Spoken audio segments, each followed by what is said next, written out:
Robert buys a rental property at 52. David puts the same money into index funds at 52. They both think they made the safer choice. They are both wrong. Because Robert forgot that a broken furnace at 63 hits very differently than a broken furnace at 33. And David forgot that watching your retirement account drop 35% at 58 is not the same as watching it drop at 28. When you are over 50, the rules of investing completely change. And when you run the numbers, the gap will make your stomach drop. The fair setup. Let's keep this fair. Robert and David are both 52 years old. Both have $80,000 saved and ready to invest. Both earn $70,000 a year.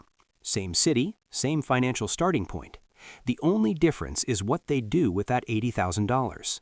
Robert uses it as a down payment on a $320,000 rental property, a solid 3-bedroom house in a decent neighborhood. His mortgage payment is roughly $1,600 a month. He finds a tenant willing to pay $2,100 a month. On paper, that is $500 in profit. Robert feels like a genius. David takes the same $80,000 and puts it into a total market index fund inside his IRA. He sets up an automatic contribution of $500 a month. He does not think about it again. His coworkers ask what he is investing in. He says index funds. They nod politely and change the subject. Nobody's impressed. Year 1 feelings. On day 1, Robert has a property, a tenant, a rent check, a story to tell. He drives past his rental on the way to work and thinks, I own that. David has a brokerage account and a confirmation email. Robert feels like he is winning by a mile. It's not even close in terms of how it feels. But feelings and math are two very different things. And after 50, time is the one thing you cannot afford to waste. The hidden costs, the part nobody talks about. The $500 monthly profit is the number everyone talks about. It's the number on the real estate YouTube thumbnail. It's the number your landlord friend brags about at the barbecue. What nobody talks about is everything that quietly destroys that number, especially when you are over 50. Number 1. Your time is worth more now. At 32, managing a rental property feels like a hustle. At 52, it feels like a second job you never asked for. Tenant calls at 10 p.m., coordinating repairs on your lunch break, weekend showings between tenants. This is not passive income. This is a part-time job with no guaranteed hourly rate. Number 2. Repairs hit harder after 50. A property bought at 52 means the roof needs replacing around age 67 to 72. That's $8,000 to $15,000 coming out of your retirement years, not your earning years, your retirement years. The HVAC system fails around the same time, $5,000 to $10,000. Water heater, plumbing, electrical updates, these are not surprises, they are guarantees, and they arrive exactly when you can least afford them. Number 3. Vacancy is brutal on a fixed income.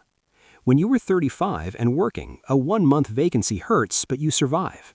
When you were 65 and retired, 1 month of no rent means 1 month of paying a $1,600 mortgage from your savings. That's not a minor inconvenience. That's a direct attack on your retirement security. Number 4. Liquidity disappears when you need it most. Real estate is illiquid.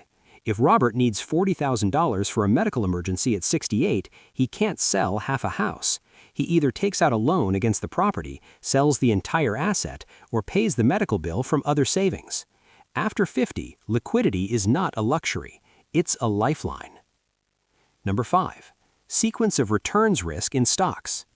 David faces his own danger. If the market drops 35% at age 58 and David panics and sells, he locks in those losses permanently. At 35, you have 30 years to recover. At 58, you may have 7 years before you need that money. A market crash at the wrong time can permanently damage your retirement plan. This is the single biggest risk of stock investing after 50, and most people don't plan for it until it's too late. The year by year. Year 3. Robert is 55, David is 55. Robert has collected roughly $76,600 in rent over 3 years. His mortgage payments total about $56,800. That leaves $18,000 in gross cash flow. Sounds great until you subtract everything else. Property taxes, $3,500 a year. Insurance, $1,800 a year. He replaced a water heater for $1,400, fixed a plumbing issue for $900, had 1 month of vacancy costing $2,100 in lost rent. After all real costs, Robert's actual net cash flow over 3 years is roughly $2,000 to $4,000, not $18,000. And that doesn't count a single hour of his time. David has contributed $80,000 plus $18,000 in monthly deposits. At roughly 10% average annual return, his portfolio sits at approximately $118,000 to $125,000. 0 phone calls, 0 repairs, 0 emergencies. Year 5. Robert is 57.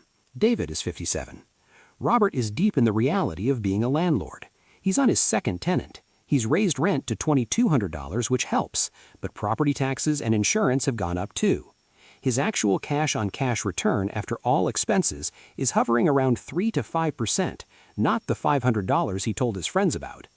David's portfolio has grown to approximately $165,000 to $180,000. He has done absolutely nothing except not panic. The compound growth is accelerating. Year 10.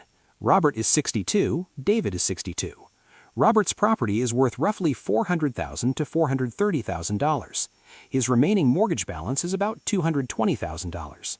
His equity sits at approximately $180,000 to $210,000. Real wealth, built partly with the bank's money. But over 10 years after all real costs, Robert has spent an additional $25,000 to $40,000 in maintenance, repairs, and vacancy beyond his original down payment. He has also spent hundreds of hours managing the property. David's portfolio at 67, with consistent $500 monthly contributions and 10% average returns, is sitting at approximately $280,000 to $310,000. 0 debt, 0 tenants, 0 2 a.m. phone calls. Fully liquid, accessible anytime. He can withdraw 4% per year safely, which equals $19,200 to $21,200 annually without touching the principal. In total, wealth they're roughly equal, but how they got there is completely different. Robert worked for his. David waited for his. Defending real estate after 50. If I only showed you the downsides of real estate after 50, I would be doing what every stock market influencer does. Real estate has real advantages that people love to ignore. Leverage is powerful. Robert used $80,000 to control a $320,000 asset. David used $80,000 to control $80,000 in assets. That leverage multiplied Robert's returns in a way stocks simply cannot replicate without margin trading. Rental income is predictable. When David's portfolio drops 35% in a market crash, Robert still gets a rent check on the first of the month. That predictability is genuinely valuable in retirement. Real estate has tax advantages stocks don't. Depreciation allows Robert to reduce his taxable income every year even while the property is actually appreciating. That's a legal tax shelter David simply doesn't have access to. And real estate can be passed to children with a stepped-up cost basis, potentially eliminating decades of capital gains tax entirely. When real estate after 50 actually wins. Real estate after 50 wins in specific, identifiable situations. If you already own rental property and have systems in place, continuing makes complete sense. You have experience, contacts, and processes already built in. If you hire a professional property manager from day one, taking 8 to 10% of monthly rent, the workload becomes genuinely passive. The cash flow math tightens, but your time is protected. If you invest in a market with strong rent-to-price ratios, where monthly rent equals at least 0.8 to 1% of purchase price, the cash flow works in your favor from day one. And if you use real estate inside a self-directed IRA, the tax advantages can make real estate investing extremely powerful in ways most financial advisors never explain. Real estate after 50 is not a bad investment. It's a misunderstood one. Robert and David both walked away from that decision thinking they made the safer play. Robert thought tangible property meant security. David thought the stock market would do the work for him. Neither of them actually sat down and mapped out what each choice costs, in time, in liquidity, in stress, and in risk during the exact years when mistakes are hardest to recover from. The real danger after 50 is not real estate, and it's not stocks. The real danger is choosing either one based on what worked for someone else at 30 without asking whether it still works for you at 52. Because after 50, you're not just building wealth anymore, you're protecting it. And those two goals require completely different strategies. And if you're wondering what happens when you own rental property and hold index funds at the same time after 50, that's a completely different conversation. And the math might change everything you think you know. But for now, the next time someone tells you real estate is always the safer bet after 50, ask them one question. Did you include everything? Because the answer that includes everything is the only answer that matters.